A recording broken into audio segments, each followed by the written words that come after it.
Hey, why not a pandemic? Wouldn't that be a good way? Well, interestingly, when scientists look at these various end of days scenarios, they don't quite do the trick. It's actually very tough to kill us all off. And it's really quite likely that in all of these scenarios, some humans would still survive and potentially rebuild their societies and civilizations. So if you really want to do the trick, call an asteroid.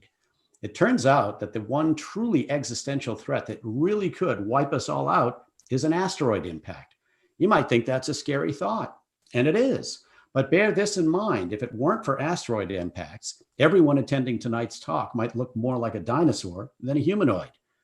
So good evening, ladies and gentlemen, and welcome to the fourth installment of our now virtual SETI Talk series. This is the monthly lecture series produced by the SETI Institute in Mountain View, California. I'm Bill Diamond, President and CEO of the SETI Institute.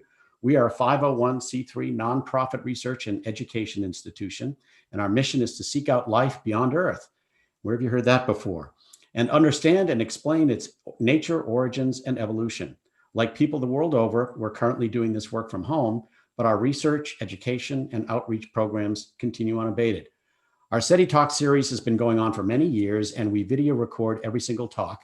That includes tonight's presentation, and you can find all our talks on the Institute's YouTube channel, where we have more than 400 amazing presentations on a wide range of space science topics that are waiting for you. So check it out when you have a chance. And now, while our studio audience, which is the Zoom audience, is joining us this evening on the Zoom platform, I'd also like to say a warm welcome and a special hello to those of you watching our live stream on Facebook or YouTube.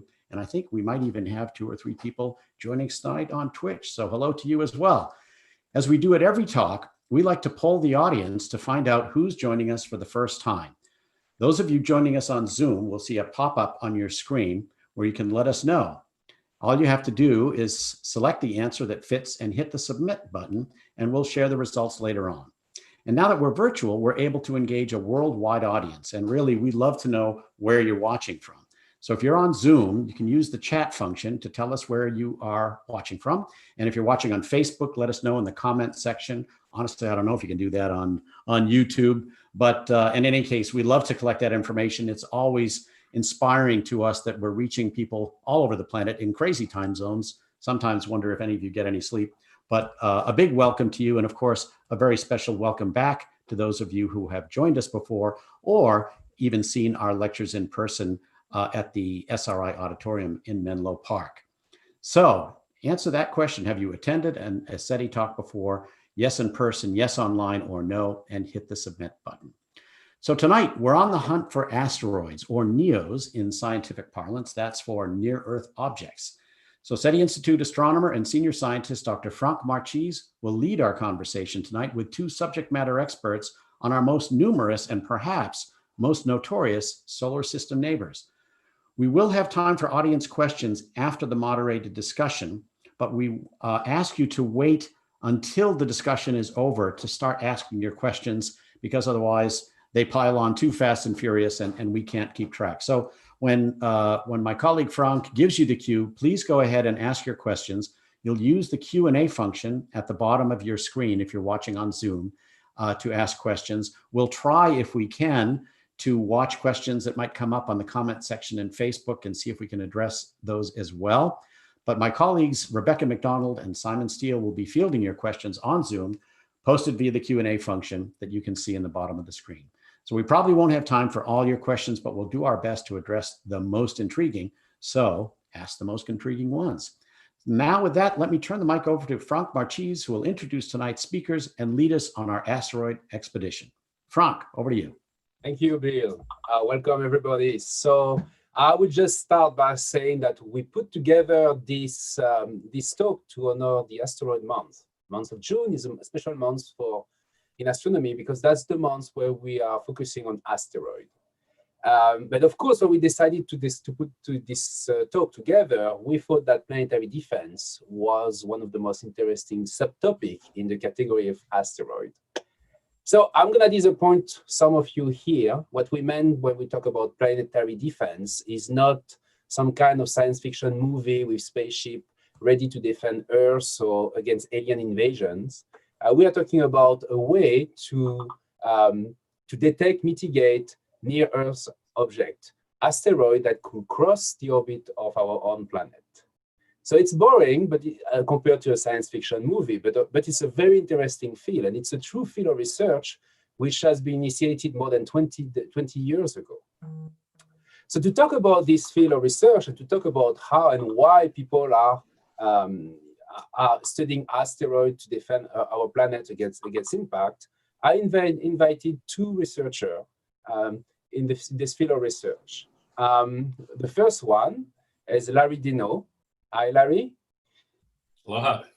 Larry is an astronomer at the University of Hawaii. He's a co-PI of the ATLAS survey and an early warning system, which consists of two telescopes. He will tell us more about this on the ground that can scan the entire sky several times per night to look for those faint and tiny moving objects. The second person we invited is Amy Mazur. Hi, Amy, how are you? Hi, doing great, thanks. Thank you for being here, Amy. Amy is a professor at the University of Arizona. She will tell us about planetary defense, but more into the field of into space.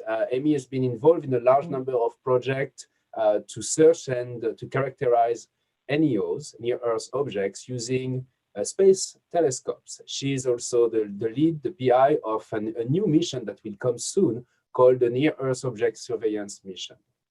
So I know, Amy, you prepared something for us already, so I'll just let you tell us a bit more about planetary defense. Yeah, so thank you again so much for having us on here, and thanks to everybody who's taking the time to watch this. I hope you're all well and safe as well as possible, and it's really great to get to connect with everybody. It seems a little bit, kind of a long-term thing to think about asteroids right now with all this going on, but I guess the way we look at this is that as planetary astronomers, this is one of the things that we try to do in our small way to help protect the Earth. Asteroid impacts and comet impacts are something that we kind of consider to be a very low probability event. It just doesn't happen very often. But because the potential consequences could be severe, it's not an issue that we want to completely ignore. We want to take what we think are sensible steps to do something about the issue so that if we ever were in the very unlikely event to find something that looks like it's headed our way, that we would be able to do something to stop it and or keep people safe. So I will show a very short little video here. I'm going to see if I can get this queued up to work. And just, to summarize a little bit about kind of what we think about here when we talk about planetary defense.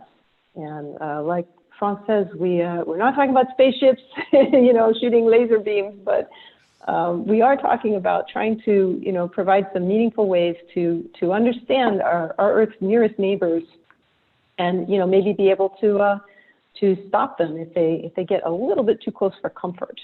So this is a series of clips that are pulled from different sources on YouTube, and this is one of the very best studied asteroid impact events in recent modern times, just because there's so much incredible footage now, thanks to all the dash cams and security cameras. We can actually learn quite a lot about this little object that is coming over us. Whoa, sorry about that. Hopefully that's not too loud for everybody there. But basically, this is why we worry about these things. They can sometimes really cause a lot of damage.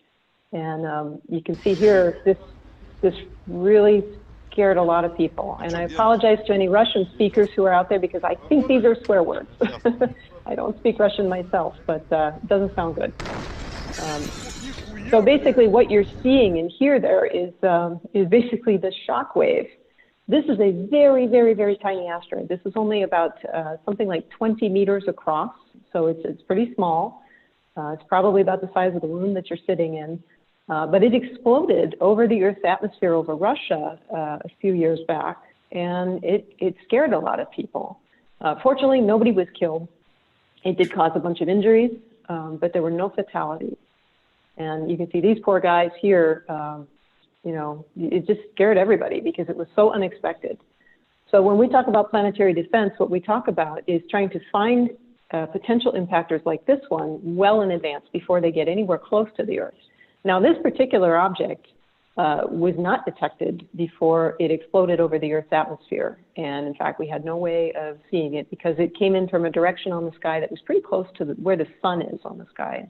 That's really hard for ground-based telescopes to look at. So in any event there, it does beg the question of, well, okay, if that's what happens with these things, well, what should we be doing about that? So that's what we worry about when we think about planetary defense. Thank you, Amy. So Larry, you on the other side, you're basically part of a project that search for those and try to detect them in advance to give us an early warning. Can you tell us about this project? Absolutely.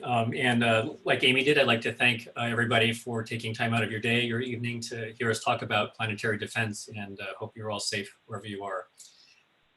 The ATLAS project that I'm part of is it's funded by NASA, and we're one of several efforts to try to detect these hazardous asteroids from the ground well before they're close enough to do any damage. So the video Amy showed of the Chelyabinsk impactor, we didn't know it was coming, and it was really right on top of us and over Russia, and that's how we found out about it.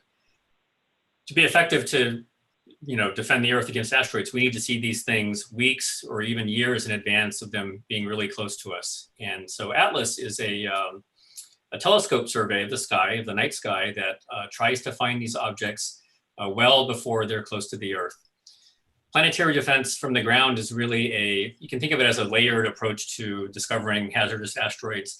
The first surveys to find hazardous asteroids really focused on the largest, most dangerous objects that are about a kilometer in diameter or larger. Those are the kinds of objects that wiped out the dinosaurs, for example. And for the most part, we know where something like 90 to 95% of those asteroids are. And Amy's previous mission, NEOWISE, was a big part of us knowing that we're at that 90 to 95% level. So what ATLAS does is, and I'm going to bring up a couple of slides here about our survey. So we're a system of telescopes. Let me share my screen here. Okay, I hope you can all see that. Yeah. I'm really jealous of Amy when she shows you some pictures of her work. She's going to show you a neat spacecraft. Sometimes ATLAS looks like it was built in a garage, but our modest little telescope, or several telescopes, actually pack quite a technological punch. And what we do is we observe the sky basically as much as we can several times a night, and we look for things that could be asteroids that are on their way to hitting the Earth. Here's the inside of our dome, so you can see our modest little telescope there. It's only a little bit bigger than a person. And then here's a cartoon of sort of how the ATLAS system works. So at the top here, this is a kind of a representation of the sky, and every orange square that you see there is one exposure taken by ATLAS. And so this big stripe is where one telescope is able to go in a single night. And at each square, we take several images. The single image looks something like this from ATLAS. So in this exposure, there's about 1 million stars, and somewhere among all of those stars could be a near-Earth asteroid that's just trucking along the image really slowly. If we zoom in on an image like that, it looks more like this. So on the left is another full-size ATLAS image. This bright thing here is a satellite streak that was in our exposure. But on the right, you see a cutout, 1/500th of one exposure, showing, let's see if I can animate this, a single asteroid that's moving against the background fairly slowly. So this object is moving slowly against the background. It's probably days to weeks away from a close approach with the Earth. It's a known object that we know doesn't, it's not dangerous to us, but it came close to the Earth back in 2017. And so when we find these sort of dot to dot motions of objects against the background that are asteroids that are candidates for being near-Earth asteroids, when ATLAS sees them in one night, we don't quite know how far they are from us. And so to determine their trajectories more accurately and to decide how dangerous they really are requires follow-up telescopes. So that's the next arrow in the diagram here. So ATLAS is kind of the first thing that happens, which is we detect a never seen before asteroid, and there's a really good chance that this asteroid might be dangerous. We hand that information off to follow-up telescopes that watch this asteroid for hours or days later to determine its trajectory and maybe its size very precisely. And at that point, we have a much better idea of how dangerous this particular object might be. And then finally, if the object is on a trajectory that's going to be very close to the Earth, possibly impact, then that's where the heavy hitters get involved, like the UN, the US government, international organizations, FEMA. And the clearinghouse for those kinds of notifications is an organization called the International Asteroid Warning Network, or IWAN. And parallel to that, of course, is the actual event itself, a close approach or impact of an asteroid. And at the bottom right here, I showed the last two asteroids that hit the Earth and were observed prior to their impact with Earth. These were both very, very small objects. So Amy showed an object that was about 20 meters in diameter and the damage it did. These two asteroids here were about 3 meters in diameter, so barely the size of a car. And they still made a pretty good, explosion in the sky when they hit. The top one here happened in 2018. That was over Namibia and South Africa. And just last year, an asteroid in June impacted over Puerto Rico and exploded over the ocean. So we know that these things, they do impact the Earth regularly. A way to think about it is that small things are much more numerous and we're much more likely to be hit by something small than something large. But while we're developing the system to look for asteroids, when we do see the small ones, that helps inform us for how likely in the future it might be that we see one that's, say, 20 meters or even larger, and those objects are much more dangerous. Thank you. So Amy, you're also involved in another type of survey. Maybe you have some slides to show us as well. Yeah, that's right. So as Larry mentioned, oh, no worries. As Larry mentioned, there's a couple of different complementary techniques that astronomers are using to look for these objects, and some of the telescopes are on the ground. We also have one that's in space right now, but I'll show you a little bit about it. But we're also making plans for an even better one in space that will be significantly more capable. The telescope that we have in space right now is, let me take a minute here to share my screen. This is a telescope that we call NEOWISE right now, and it began life as the Wide Field Infrared Survey Explorer, or WISE, and at NASA we love our acronyms. So it originally was launched about a decade ago now, and its original purpose was to go and do a big survey of the entire sky at infrared wavelengths. So these are wavelengths that are much longer than the wavelengths that our eyes can see, which are visible light wavelengths. But this is a telescope that's capable of picking up heat signatures. As it turned out, it also was pretty good at picking up asteroids, including some near-Earth asteroids and comets as well. You can see a picture of what the telescope looks like here before launch. And this observatory is orbiting the Earth right now. Like I said, it was 10 years ago, roughly, that it was launched. It was only supposed to last for about 6 months. And here we are 10 years later. It's not originally designed to look for asteroids, though. While we were able to see some objects with it, and we continue to use it to do so, because it wasn't originally designed for this purpose, and because it is a very old car now, it's way past its design life. So we're really lucky it's still going, but we don't think it's going to go a whole lot longer. So to that end, what we're really looking at doing is now thinking about building a newer and more capable observatory that also operates in space at infrared wavelengths. So it's capable of picking up the heat signatures from these asteroids. If you think about it, if an asteroid is getting close to the Earth, that means it's sort of warmed by the sun, and it would be kind of almost the same temperature as the Earth, which means it's going to re-radiate that energy in infrared wavelengths, which we can see with an infrared space telescope. So I'll give you a peek at what the new one looks like. And basically, we are really excited to try and find some ways to expand our capability in space. And just a second here, let me switch channels. But the idea is to really build something that's designed for the explicit purpose of actually going and finding these objects with no other scientific objectives. So let's see here, if everybody can see my screen. Let me find it. There we go. So this telescope, this new one, is something we're calling the Near Earth Object Surveillance Mission, or NEOSM. You can see a picture of it here. And basically, it's like a souped-up version of NEOWISE. This telescope, however, though, is designed from the get-go to really just go and find and track down these objects, but also say something about their physical properties as well. It's a fairly small telescope. So like Larry's telescope, Atlas, this is also similarly sized. It's about 50 centimeters in its primary mirror diameter. But the difference is because it's going to be in space, we're going to be operating it at thermal infrared wavelengths. So it's very complementary to the ground-based telescopes like the one that Larry is using, which operate primarily at visible light wavelengths. So the visible light telescopes are going to see sunlight bouncing off the surfaces of the asteroids, whereas this telescope will detect the heat that they radiate as they're warmed up by the sun. And the idea here is it's not going to orbit the Earth. Instead, we're going to park it just a little bit away from the Earth at something we call the Sun-Earth L1 Lagrange point. This is a point in space where the Earth's gravity sort of drags the spacecraft along, and it will keep it at a fairly constant distance, but it'll be far enough away that the heat from the Earth itself won't really bother it too much. And the idea is basically we're going to pack it full of lots of pixels and just have it sit out there and watch the skies over and over and over. So that's a little bit about what we hope to do in the future. Thank you. Thank you. So that's the time normally when we are seeing each other, we sit together and we have a conversation. So we're going to do it virtually. I just would like to mention that we have more than 600 viewers at the moment on all our channels. So welcome, everybody. We are talking about planetary defense today with Larry Dino and Amy Mazur. So I have a lot of questions about this field of planetary defense, and I'm going to play a little bit of devil advocate here. We had this kind of survey running for more than 20 years in some cases. I think the Catalina one has been monitoring the sky, scanning the sky for 20 years, for instance. Why are we still doing it?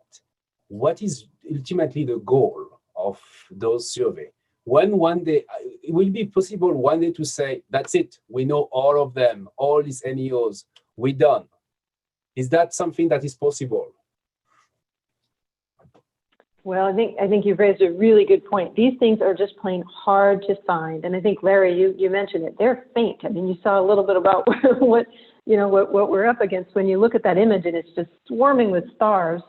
There's a famous quote from an astronomer long ago who said something like, asteroids are the vermin of the sky. Well, we asteroid astronomers think the stars are the vermin of the sky. Because it's really hard to pick these little faint objects out against the background of space. There's a lot going on there. I don't know, Larry, what in your experience, what do you think about all this? What's the challenging part? So, I mean, to answer Frank's question, in one sense, the very, very largest asteroids, we're close to knowing where they all are. And so in maybe 5 to 10 years, we might be able to close the book on them, because all of the surveys that are sensitive enough to find them all have been running for so long that there's simply nowhere they can be hiding at this point. So we're talking about 100-meter diameter, right? Kilometer sized, kilometer and larger, right? But asteroids that are 100 meters in diameter still can do a lot of damage. They can wipe out an entire city or a continental region. And they're much smaller than the kilometer size things. And asteroids are pretty dark. I mean, you have to remember that for the most part, at least the ground-based telescopes, only see the light that's reflected off of these things. And so they have to be pretty close to us, or you need a gigantic telescope to see them. And so where it's at the 100-meter size, it's going to take, maybe a couple more decades before we know where something like 90% of them are. And then the ones that are the size of a Chelyabinsk, at 20 meters, we don't see those until they're right on top of us, like literally days or weeks out. So that aspect of it will probably never be finished. There's simply millions of them out there, and all we can do is see them, when they're coming in on their final approach, and just tell you to duck or evacuate. So what we need, I think that's really worth pointing out, is that even the kind of 100-meter class objects, we are many decades away from closing the book on those objects and getting to that 90% level where we think we've found really most of the objects. It's just a really hard problem. And Frank, one other aspect of it is that, the asteroids that we look for are basically all bound to the solar system, and they're in our neighborhood kind of all the time. But there's a residual risk from comets that come from the very outer solar system that there's no way to predict when those will show up. And so if you think you found everything and stop searching, you won't see one of those come in until it's way too late. And these comets from the outer solar system can be quite large and will pack quite a punch if one of them actually hits the Earth. So you just read my mind because that was my next question, in fact. So yeah, comets. It's an interesting case here. Atlas has been observing and discovering comets. Well, there's one recently that was in the news because it's disrupted when it went close to the sun. I forgot the number of this comet. Comet Atlas F4. 2019 Y4. Yeah, thank you, Y4. How many asteroids do we discover per week with the Atlas, and how many comets? What's the frequency of what? How we're talking about an handful? We're talking about 200. Give us some idea of the value of the numbers here, and then I'll bring me to my other question. So I would say when you talk about numbers, you also have to talk about size inside those numbers, right? So Atlas is a smaller telescope, so it simply cannot detect as many asteroids as a larger telescope like a Catalina Sky Survey 1.5 meter or Pan-STARRS 1.8 meter. But we're good at finding asteroids that are close to the Earth. And so our telescope finds sort of on average about one every day or 2 days that's deemed to be near Earth asteroid or possibly a hazardous asteroid. Most of those are going to be small, but we do find occasionally asteroids in the 100 to 200 meter size, which are much more dangerous. In total, all of the NEO surveys to date have discovered about 22,000 near Earth asteroids, and about 1,000 of those are what are called potentially hazardous asteroids. So they are large enough and have orbits that come very close to the Earth's orbit, such that if they ever hit in the future, could cause a catastrophe. Thank you. And for NEOWISE has been observing for various years now. NEOWISE has discovered a large number of comets and also asteroids. Do you have a number on this, Jaime? Yeah. So we've discovered in the tens of thousands of asteroids, but most of those are in the main asteroid belt between Mars and Jupiter. So they're perfectly harmless. Now they're very scientifically interesting. I mean, we love them because they tell us a lot about the origins of the solar system and how we got here.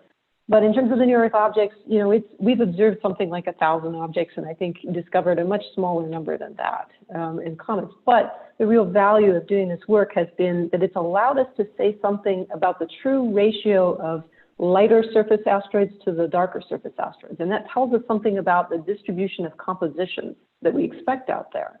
That's a pretty hard thing to pin down because, like Larry was saying, a lot of these objects are just plain really faint. And it can be very hard to tell when you're looking for something that's a rock against the blackness of space. It can be very, very hard to tell exactly what its nature is. So this has given us information about the ratio of brighter objects to darker objects, which tells us a little bit about the potential ratio of the compositions. We think that the darker objects are more likely to be carbon rich, meaning that they may have come from the distant parts of the outer solar system long ago. And maybe even some of them are former comets that have had a lot of their ices and volatiles sort of burned away by multiple passages by the sun. So it's teaching us a little bit about the composition of these objects as they are getting funneled into the inner part of our solar system. Yeah, it's very, very interesting to see that the field of, we used to call asteroids vermin of the sky or flying rocks. That was a very negative way of calling them. And now we're realizing that, in fact, asteroids are extremely interesting because they evolve, in fact. They evolve in space. They change not shape. We know that from measurement we have done for the spin. We know they also interact with the solar wind. Can you give us some ideas of what exactly we're talking about here? One of you, I don't know, the one who want to volunteer to explain this complex physical phenomenon. There's just a lot of, I think, really interesting things about these objects. And yeah, we used to think of them as, oh, it's just a rock flying through space, but they're really much more complex little beasts than that. I would say they're fragments of collisions. And in fact, I actually like to think about the very old game Asteroids. I don't know if anybody remembers that, but when they start off in the game, you have these big pieces and a few big pieces are flying around. But over time, you see them colliding and they make more and more and more small pieces. We think this is actually fairly realistic. These objects are undergoing continuous collisional processing as they run into each other and break up.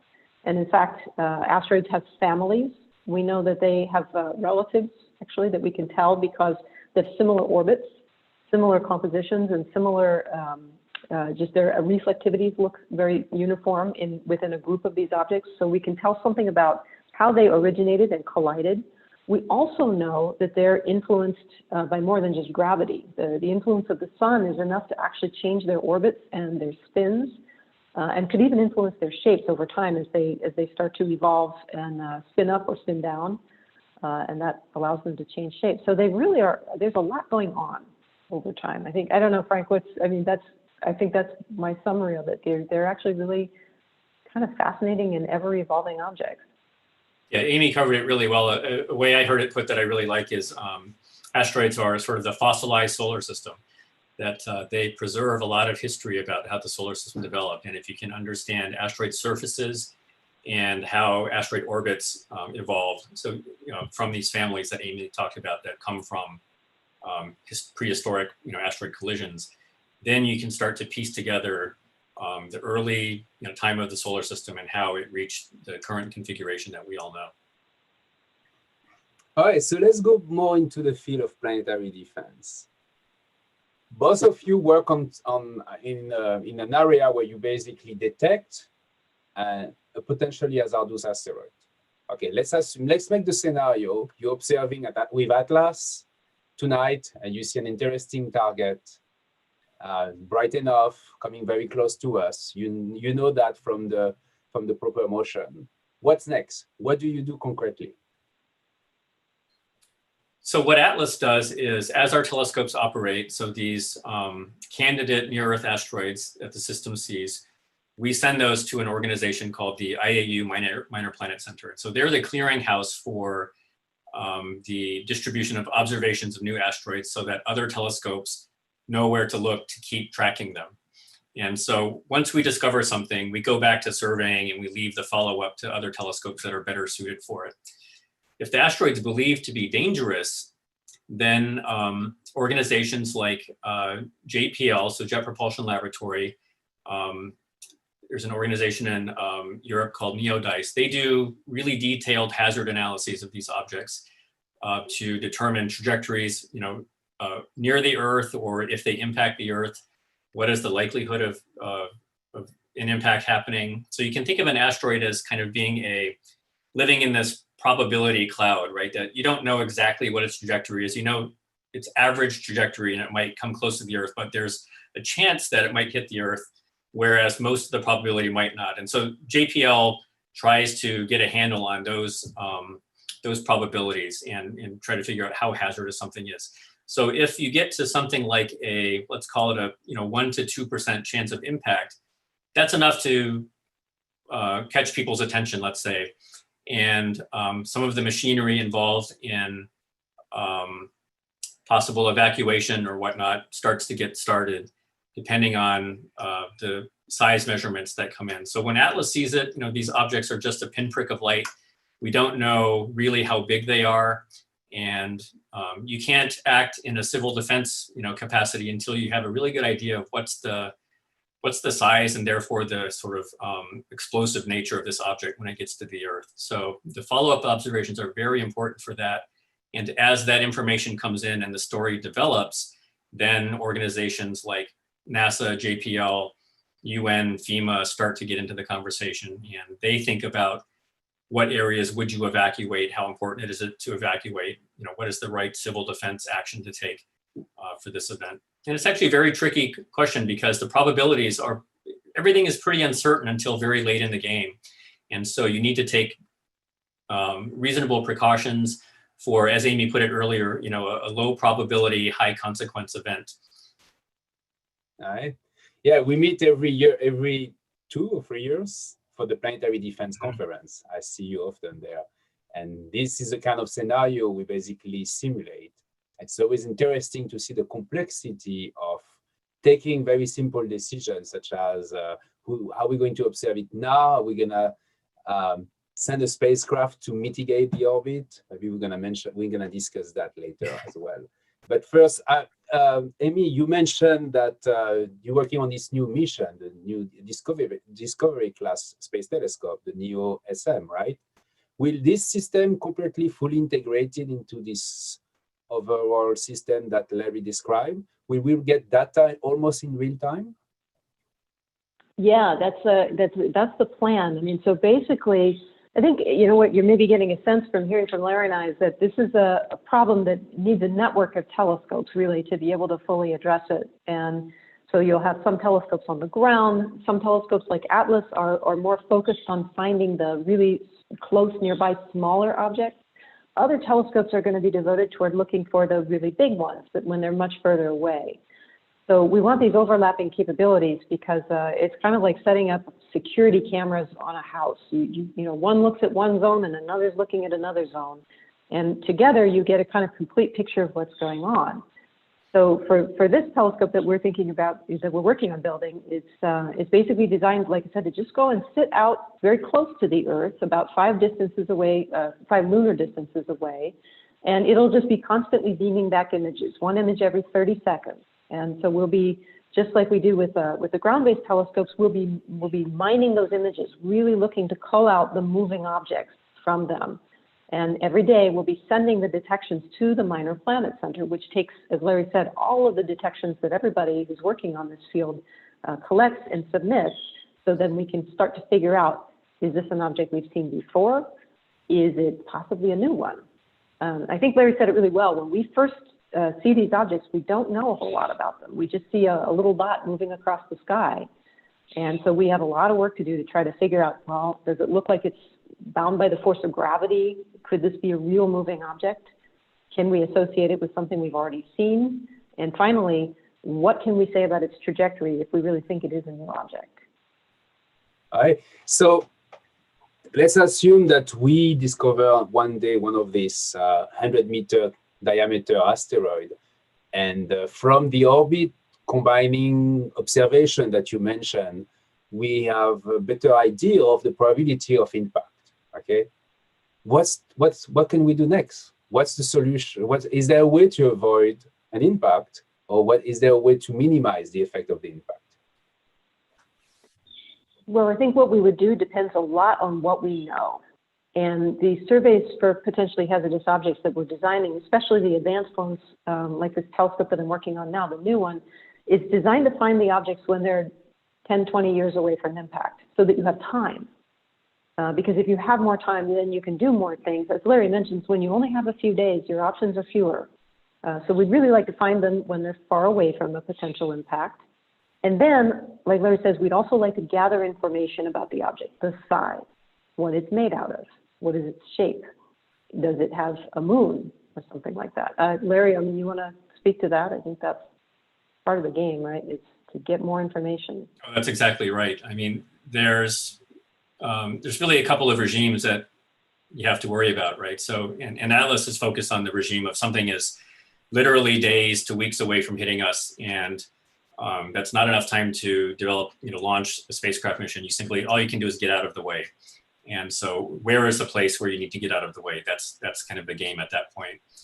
Beyond that, if an asteroid's not right on top of us and we still know about it, then it must be, years away from being dangerous. And when you have a few years, then you can start thinking about a spacecraft mission to either, possibly blow it up if it's small enough, or do something like just nudge it out of the way. A great way to think about it is, an asteroid impact is, it's like two cars going through an intersection and hitting each other. And hazard mitigation is about just preventing the collision. And so an asteroid, even though it's a really big rock, it's still something that you can impart a little, impulse on to change the timing as that asteroid goes through the intersection. All you want it to do is miss the Earth when Earth goes through that intersection. And so you don't necessarily have to, blow up the asteroid. You can just hit it with a kinetic impactor, as they're called, to just give it a little nudge that maybe speeds it up or slows it down so that the timing of those two objects going through that intersection is changed and they just miss each other. And so you've avoided an impact there.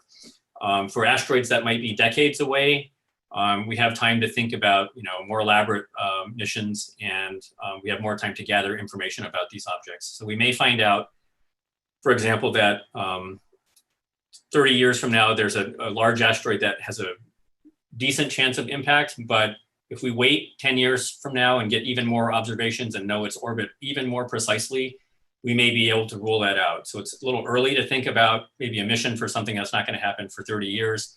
You know, for those, we'll just wait a little bit and see what the measurements tell us. Yeah, and I heard NASA and ESA are working together to test some of those mitigation scenarios called IDA, if I remember. Maybe change the name, but that's still the case, right? This mission is still going to happen. Can you tell us a bit about what this mission is about? Yeah, so NASA, so they go have. Ahead, Amy. Go ahead. Oh, go ahead. Well, we can tag team it. So they've changed the name of the mission that they're getting ready to launch. It's getting pretty close. It's called DART, and it's the Double Asteroid Redirect Test, I think. And the goal of this particular project is to demonstrate a technology for nudging an asteroid. So just trying to, like Larry said, just try to push it. You're not trying to blow it to bits or anything like that. You're just trying to give it a little push. And so that mission's coming along. Larry, you want to add something? Frank, about the DART mission is that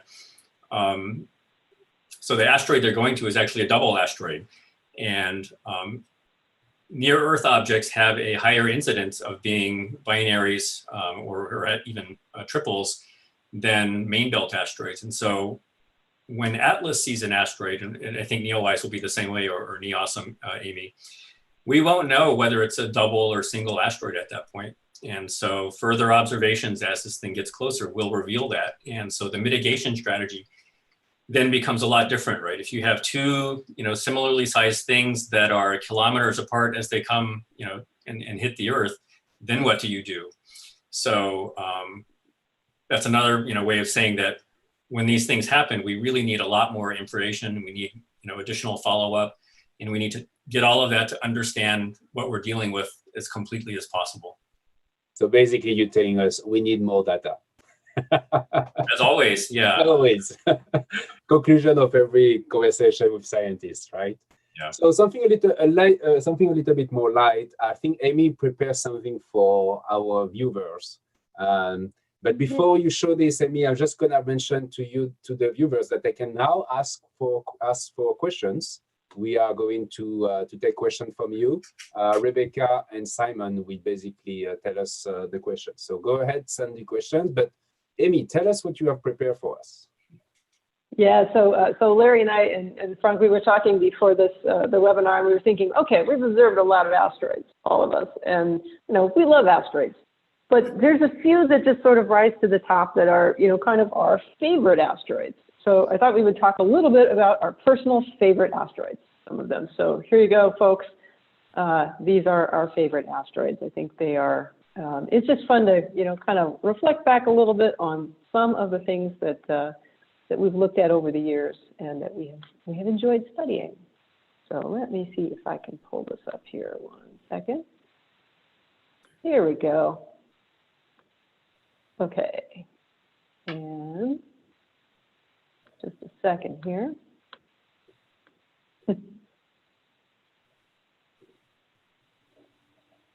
Sorry, I fool around my screen here, but basically, okay, so here we go, our favorite asteroids.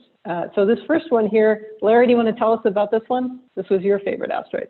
Well, it's my favorite after asteroid Deno, of course, but so this asteroid was actually visited by a spacecraft, the Japanese Hayabusa mission a few years ago. That's why we have such a really detailed picture of it.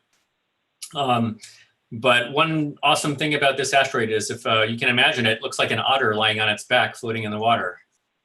And I don't know, I think that's pretty cool. But actually, Amy, one really interesting about this, and Frank, you'll appreciate this too, in the context of mitigation, is near-Earth asteroids tend to have funny shapes, right? They're small remnants of large asteroids. And so if you were trying to, say, blow this thing up, where would be the best place to hit that asteroid? It's hard to say, so they're not, these round boulders that you see in the asteroids video game, but in reality, they're very oddly shaped. And so the most important place to hit them, if you wanted to hit them, it's not obvious. Yeah, I think this one in particular is interesting because you can see it's got a lot of dust ponding going on right here and here. And it's got a lot of boulders. There's a pretty good sized one right there, and you can see the little sea otter's head right there. But yeah, it's definitely a strange shaped object. And in my experience, they're either shaped like kind of like muffins or sort of potatoes. I don't know. That's okay, so moving right along, these are a couple of my favorites here. This one is called Dioretsa. And if you can see here in the little animation, you can see perhaps something unusual about it, which is that it's orbiting the sun in the opposite sense from the planets. So it's actually going around backwards. And sure enough, its name, Dioretsa, is asteroids spelled backwards. So I thought that was kind of fun. I think the people who discovered that had a pretty good time. This is one of the first known, in fact, this may be the first known retrograde asteroid, but one that is actually going in the opposite sense. Here's another one up here. I don't know if folks can see this, but if you take a look, this is an asteroid called 2010 TK7, and this is one of my personal favorites because it's a real oddball. If you look at the Earth, you can see the asteroid and the Earth are kind of playing tag almost. They're sort of getting close. They never really get that close, and then they just sort of keep following each other around the solar system. This is called an Earth Trojan asteroid. So this is the first and only known such object right now. And it's basically gravitationally trapped into a resonance with the Earth, and it sort of shares the Earth's path around the sun. We think it's going to do this for several thousands of years, but basically this is an object that is kind of trapped gravitationally, almost like a leaf in an eddy in a stream. It's just sort of going round and round, constantly staying at a reasonably close separation from the Earth. So that's one of my favorites. And here you go. Here's one for Frank. This is Cleopatra. You want to talk about that one, Frank? Yeah, so Cleopatra is not a near-Earth asteroid. It's a main-belt asteroid. I like this one for multiple reasons, because first, it has this very weird shape. We now have a better idea. It's not really a dog bone shape. It's more like two lobes. It's gigantic. It's 140 kilometers diameter. So that's a giant. And more interestingly, it's made of metal. So that is, if we think that there's more metal here that will be on the entire Earth, is made of nickel and iron. And it has 2 moons that we discovered in 2008, and that I name Cleo Selen and Alex Helios, because they were the son of Cleopatra, the queen of Egypt. So there's tiny moons that are a few kilometers in diameter, and they orbit around this irregularly shaped gigantic primary, and we still don't really know how to fit the orbit of those moons. It's a very complex problem, and we're still working on it. So that's the reason I like it. It's full of mystery, like Cleopatra. That's a huge, huge asteroid. That thing is very, very large. It's kind of weird to think that this giant metallic thing is out there. Fortunately, it's nice and far away from us. Yeah. So okay, so we thought what we would do is well, go ahead. Yes, so you're going to see a poll popping up on your screen. Please tell us what's your favorite asteroid. I don't think I can vote. I may try just to see. Yes, I can. So I'm voting right now. So I'm voting for my favorite. So everybody, yeah, so tell us your favorite asteroids. We're going to go back to the result of the poll after, but we're going to take some questions. Rebecca or Simon, we're going to start with the one who is ready. Whoops. Hi. So we have a number of questions from people who ask, is there some way that citizen scientists and backyard astronomers can help in terms of tracking asteroids?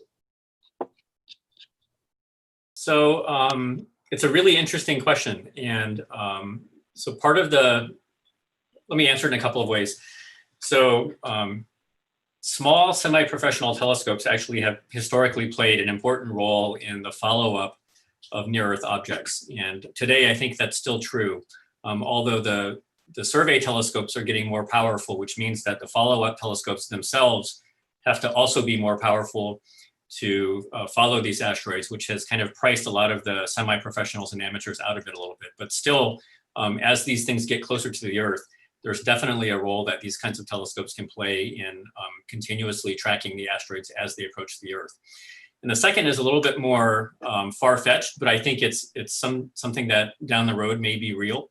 And there's an actual case of this happening that I think happened a couple of years ago, which is if amateur astronomers are taking pictures of the night sky, either with a really, really good phone camera or something like a small amateur telescope, and these images are time-stamped, then there can be a huge catalog of places that somebody has looked on the sky. And where this comes into play is sometimes we'll see an asteroid and we won't know its trajectory very precisely, and we have to just keep observing it. But maybe that asteroid is about to go into a geometry where telescopes can no longer see it. Maybe it's getting too close to the sun. So another way of improving its orbit is to go back in time to try to find previous observations of that asteroid. And there's one case, and I can't remember the details about it, where somebody, I think with their small telescope, just doing astrophotography, took a picture of the sky where this asteroid could have been, and it was found. And that observation of the asteroid actually improved the orbit so much that the professional astronomers were able to say, okay, we know for sure that this asteroid is not going to hit as it goes by the Earth. So that's a serendipitous opportunity, but I think as more telescopes come online and more people are taking pictures of the sky, there'll be more opportunities like this. And a question here. Hi, good evening, everyone. Simon here. A question maybe for Amy, and this is from Mike. You mentioned a little bit about asteroids are made of different things. There's iron asteroids, there's stony, rocky ones, and even comets, which have a large icy proportion. How would you compare the damage that any of these would do? That must play an influence on the impactor. Yeah, it absolutely does. And that's an important question. So one of the first things we try to nail down about these objects is, of course, the size. That's just sort of the first order parameter that we'd like to know. But then we'd also like to know something about the composition. In particular, there are a couple of things we worry about. One is the density. So if you think about it, the impact damage is the kinetic energy of the object, the energy of motion. And that's driven by the diameter that goes as the diameter cubed. So we really want to know the diameter first and foremost, but it also depends on the density. And so the density of the object is strongly correlated, we believe, from studies of meteorites and from looking at the objects in space, especially in, when we have in situ missions, where we actually have a spacecraft around it or near it. The density of the object does strongly depend on its taxonomy. It's what it's made out of. And things that are obviously irons are going to have a much higher density than something that is like a comet or a former comet, where the inside is very porous and the material is just has a lot of voids on the inside. So that pinning down of the composition is an important part of really characterizing the potential kinetic energy that a particular object could pack.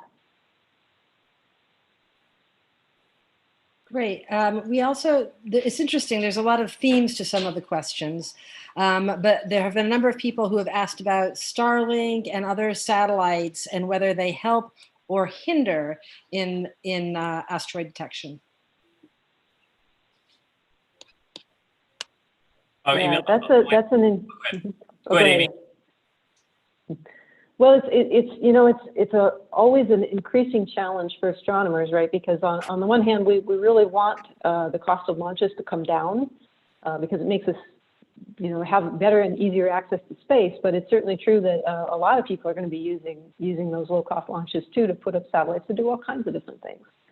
So one of the challenges is going to be, for us to make sure that we can still do the things we need to do to observe the night sky, in particular looking for hazardous asteroids, while these new satellites are going up. And so there's a lot of work going on right now to try to kind of see what things are going to look like. Are there ways that we can make those satellites less obvious to us and less, less likely to interfere with asteroid searches? But, it's a work in progress, I think. Would you say that, Larry? It's safe to say? Yeah, no, there's been a lot of study into trying to understand what the impact of these is going to be. And there'll be thousands and thousands of these satellites in the sky, but what we're seeing is that the greatest effect will be, aesthetic. During twilight, when the satellites are reflecting light from the sun and can be seen most easily, that's time that's not usually when telescopes are that productive. And so during the dark part of the evening, these objects are not usually visible, and so their impact is lessened. And so we're still, it's still a wait and see kind of thing. But at the beginning, the numbers were really scary. There might be, a dozen of these crawling through our exposures, every single one. But if they're not lit up by the sun, then the effect of them is much lessened. And so far it doesn't look so bad. Two very basic, quick questions from Charlie. What's the biggest asteroid ever discovered? That's a Guinness Book of Records question. And one from David. How fast are these things moving? We don't get a real impression that these things are moving fast in space. Tell us a little bit about these speeds. Well, we use an average number on the ballpark of like 7 kilometers per second relative to the Earth. It's kind of a good starting number.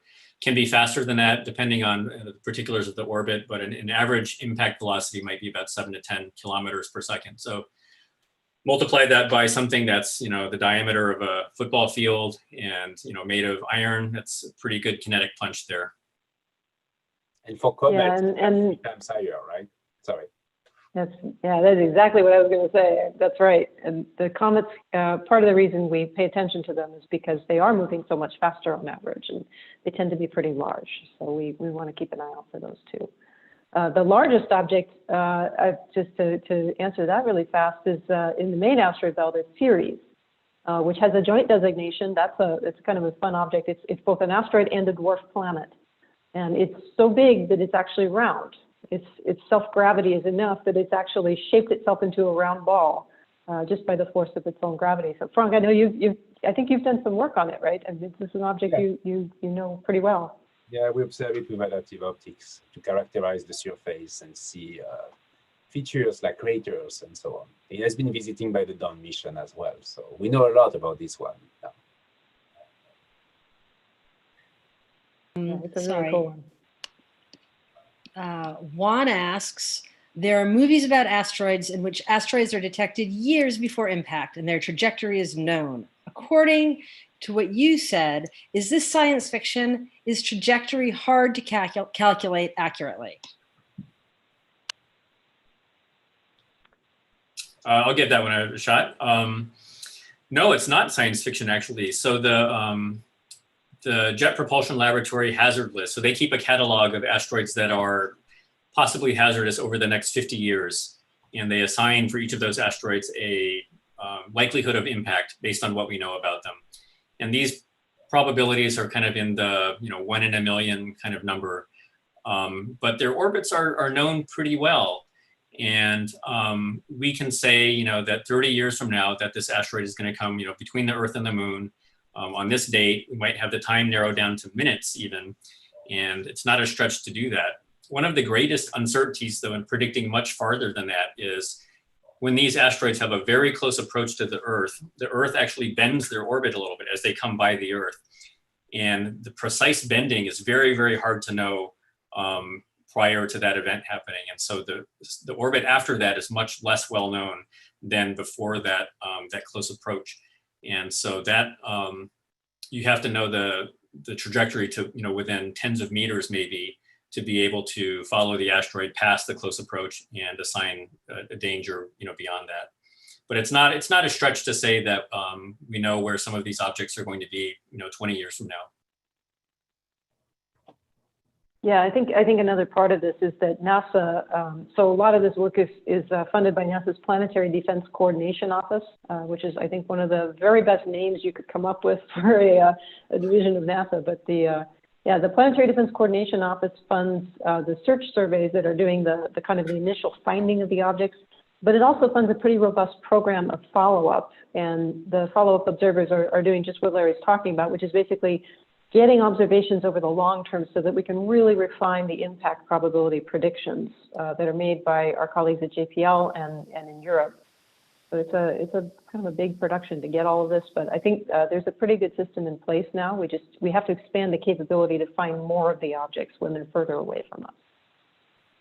Or conversely, more of the little small ones that are coming close too. Okay. Question here from Jill. An impact is one of the only natural disasters that we can actually present at the moment. do you think we're spending enough money on it? You know, you can't prevent earthquakes, can't prevent some other natural catastrophes. Should more money be being spent in this area? Obviously, that funds you guys as well. But Yeah, I mean, you know, I'm certainly a biased person to answer that, but no, I think we need to spend a little bit more money. A reasonable amount more money would basically allow us to finish the survey of the larger objects and then expand the kind of work that Larry's team is doing, where we're looking for the kind of the short-term warning from the smaller impactors as well. I mean, this is, you know, like I said in the beginning, this is low probability but high consequence. So, you know, a sensible approach where we expand our search capabilities. Fortunately, we have the infrastructure to calculate close approaches if we can get the data.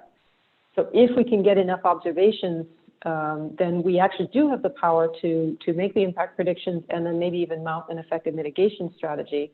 But we do have to see the objects first, and that's an area where we have a lot more work to do. As Larry mentioned, we're pretty much, you know, decades away from finishing out the survey of things down to sort of the 100-meter size scale, which is, you know, those are pretty big asteroids. So we still, yeah, we think there is more work to be done here. I like the analogy Amy made earlier about security cameras. And so ground-based telescopes can see a big part of the sky, but we can't look toward the sun. And so that's a real blind spot for, you know, our security cameras. And the NEOSA mission addresses that one big blind spot that we have. And in terms of how much would you want to spend on planetary defense, it's hard to say, you know, and Amy and I, of course, are both biased, but at least closing off the big blind spot seems like something that's worthwhile to do.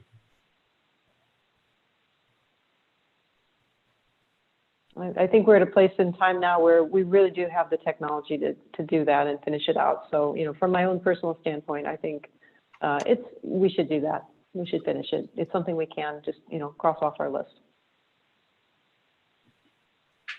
Okay, another question is, approximately how many telescopes are dedicated to finding anomalous bodies? Well, I will say planetary defense is definitely a global team sport in my experience. And it's actually one of the things I really enjoy about this particular subject is we work with collaborators all over the world. There are a few what I would call dominant survey telescopes, excuse me, that are finding the bulk of the new objects, but we work with this huge network of people to, excuse me, to find and track their orbits. So Larry, do you want to talk about that while I you get a glass of water. No, Amy's exactly right. There are historically have been sort of dominant surveys that are at the forefront of technology, finding lots of objects and handing those off to follow-up telescopes. As the surveys have gotten better, that's increased the demand for follow-up telescopes. And so there's a greater network than ever of smaller telescopes all over the world chasing these things. And, you know, we don't get to choose when the asteroids come. Sometimes it's so urgent to have, like here in Hawaii, when we see something, there's, you know, we have the whole Pacific Ocean behind us. And so there's often hours between when we see something and the next telescope can pick it up. And it just shows that you need collaborators all around the planet to keep an eye on these things so that you have the most up-to-date measurements possible. It really is a global team sport. I guess we didn't answer the question of how many there are. So from the major surveys, there's probably a dozen actual telescopes involved, maybe a little bit more. But in terms of follow-up telescopes, there are hundreds out there that are doing vital work in planetary defense. Yeah, and I think one of, you know, like I said, they're all over the place. Some of them are amateurs only in name. They're doing professional work, professional quality. It's just not their formal day job, so to speak. But we get observations from folks who are in Northern England. There's a guy in Illinois who, you know, operates out of his backyard, does fabulous work. There are folks all over the globe who contribute to it. So it really is an exercise in global cooperation. And I think it's pretty fun actually to call up your friends all over the place and say, hey, we're chasing this object. Can you help me out? You know? So, I mean, I've called up Larry on a few occasions even and asked for help. So we're always doing that. Good. I think one more question. one more question. Oh, that's tough to choose that last one. Just a question again about the dangers of asteroid strikes. Is it better if they come down in the ocean or on land? Obviously, you don't want them to come down in your town, but is there a difference to an impact at that speed, whether it comes down in the ocean or onto dry land? Well, we do know that 2/3 of the Earth is covered with water. And so that, in a certain sense, if the impact is in the ocean, well away from any of the coastlines, then that does offer some degree of protection. Of course, we do worry about tsunamis and all that. And of course, if an impactor were to come too close to a shoreline, that obviously would not be a good thing. So yeah, we just want to keep watching the skies and make sure we find them wherever they go. All right. Larry, Thank you you want very to add much. something about this? No, Amy covered it pretty well. I mean, it's another thing where the specifics of the composition of the particular asteroid matters. And, a solid object that is making it all the way to the ocean and then impacting the ocean will produce a much different kind of tsunami than something that's largely exploding in the atmosphere. And I don't know that physics very well, so I couldn't tell you the scale of damage difference from, say a 50-meter iron meteor into the ocean versus a, formerly icy body. But clearly there's going to be difference in the way the ocean responds to those. But, as Amy said, most of the Earth is water, and the odds are something will land in the ocean, and the ocean does give us a little protection. It does absorb a lot of that energy for us. All right. So we had a poll a few minutes ago. So let's see the result before we wrap up. I just got them. Oh, it's So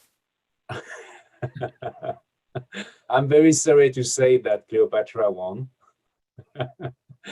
But it's very close. 31% for Cleopatra, 28% for Dioretsa, and 24% for our first Trojan. And Itokawa is the last one, 16%. But people like the sea otter, but not that much.